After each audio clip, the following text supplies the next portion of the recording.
Quick tip. Just because someone have a borderline athletic looking body, that does not mean that they're qualified to be your trainer. Just because they got a hold of a couple cones, saw some YouTube videos and tried to mimic what they saw some of the pros doing, does not give them the qualifications to be a basketball trainer. Be careful who you give your money to. Make sure these people are qualified to do the service or perform the service that they're saying they can do. Today I'm going to give you 5 things that I want you to use as a reference, as a compass, as a guide, as a fact checker to figure out if this person is who they say they are.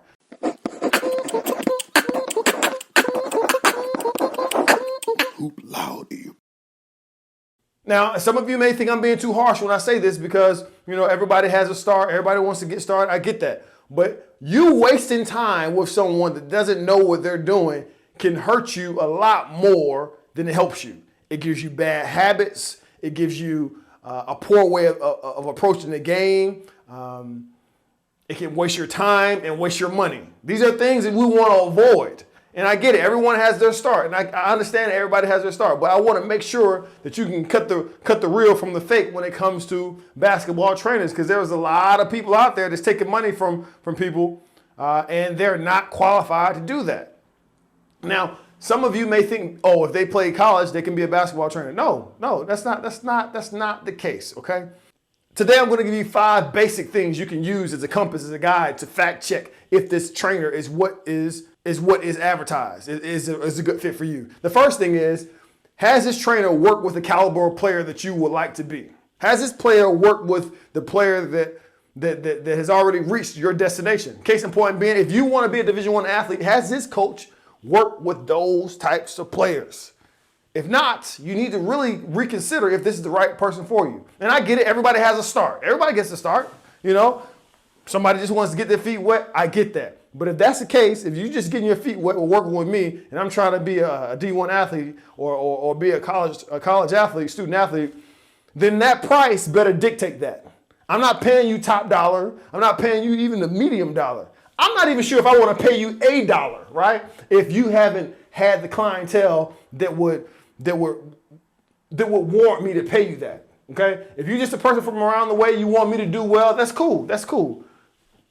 Train me, and I'm not paying you, okay? Or I may pay you a few dollars. And again, it's nothing. I'm not trying to be mean, not trying to be negative, but you have to build your resume, okay? You have to use me on a couple of your brochures, and then you can charge the next guy. You're not charging me. You're not charging me. You're not charging me. Not for this time. But if you have some guys or some gals that you actually put into the programs that I want to be in, they went to college and they're playing well, then great. I'm going to reach out to those individuals as well, right? I'm going to reach out to them. I'm going to be in the DMs. I'm going to call them. I'm going to make sure that I reach out to them to see how they felt about you. 2, this is one that kind of flies under the radar, and some of you may not even think it's a big deal, but through my dealings with just whether it be trainers, whether it be mentors, whether it be coaches, I found that this is important. And that is, do they share the same moral compass or the moral code that you do, right? Are they cool with just cutting corners? Are they cool with doing things half behind? Are they cool with just taking the easy way out? If that's the case, then you're not the best trainer for me.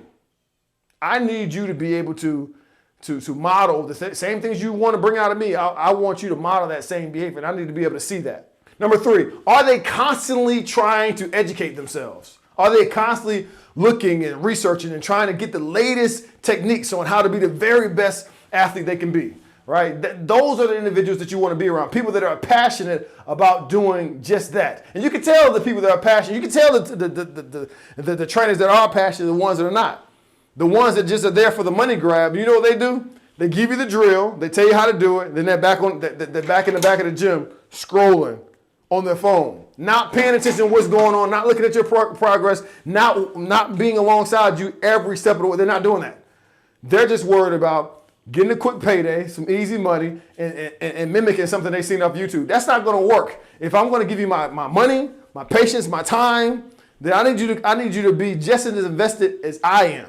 4, the 4th one I would say is a pretty basic one, but it is not to be overlooked, and that is, do they have access to the necessary equipment and facilities at their disposal? Not a situation that, we're going to use this half of the gym, and if some other people come in, then we're going to lose that opportunity. I need you, if everybody don't have their own gym, I get that. But if we're going to use somebody else's gym, then I need to make sure that we have that blocked off. I need to make sure that the time that you and I have is sacred time, and nobody else can for. Now, the fourth one I'm going to say, a lot of times people overlook, but it should be considered, and that is, does the person that's training you have the necessary equipment and the necessary facilities in order to do so? If you're using somebody else's gym, has this person already blocked off time so no one else is going to be able to use that same equipment and part of the gym? If not, that's a concern to me. I shouldn't have to be sharing that half of the court with regular patrons of the gym because you didn't block that side off, because you didn't do your due diligence and make sure that side was reserved. If we're going to be working outside, we need to make sure that the space that we're working in is already reserved. It's not a problem with someone else being there. Like, if I'm paying you, then this stuff needs to be taken care of. 5, my last one is this. Is this person passionate about what they're doing? You can see when someone's passionate about it. They're enthusiastic about it. They have a thirst for learning. You can tell when someone's passionate about it and when somebody's just there for a money grab.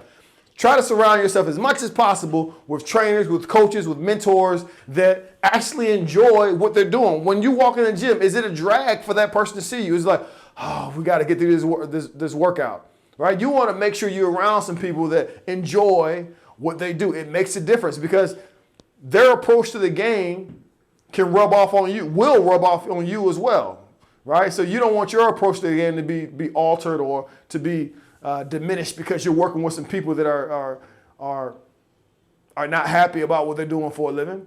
Listen, I know how difficult it is to try to take your game to the next level. And sometimes people want to use trainers. Everybody doesn't have the money for a trainer. If you do what you need to do, if you're working on your game, trainers will come find you. Okay? Much like coaches, they'll come find you. Trainers will come find you because they would love to latch on and be able to say, I work with this player, this caliber player. Right? It helps them out. It helps them get more leads, helps them get more players who want to work with them. But if you're just starting from the bottom and you just want somebody to hold you accountable in order for you to work hard, then you don't need a trainer.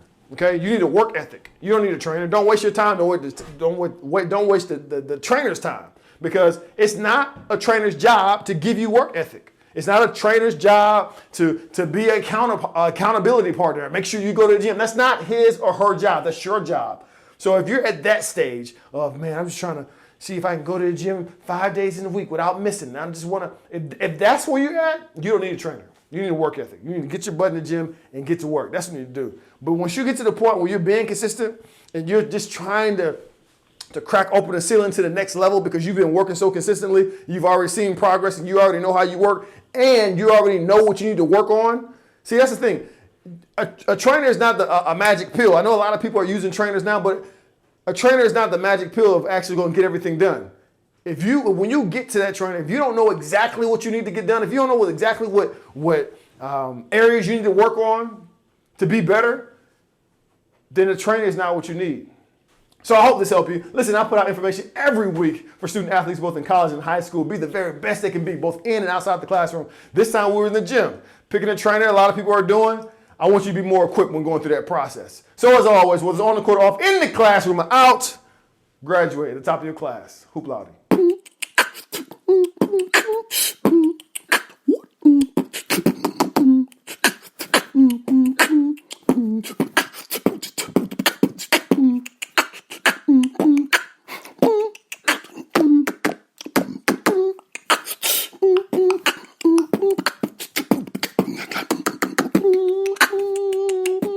Hoop Loudy.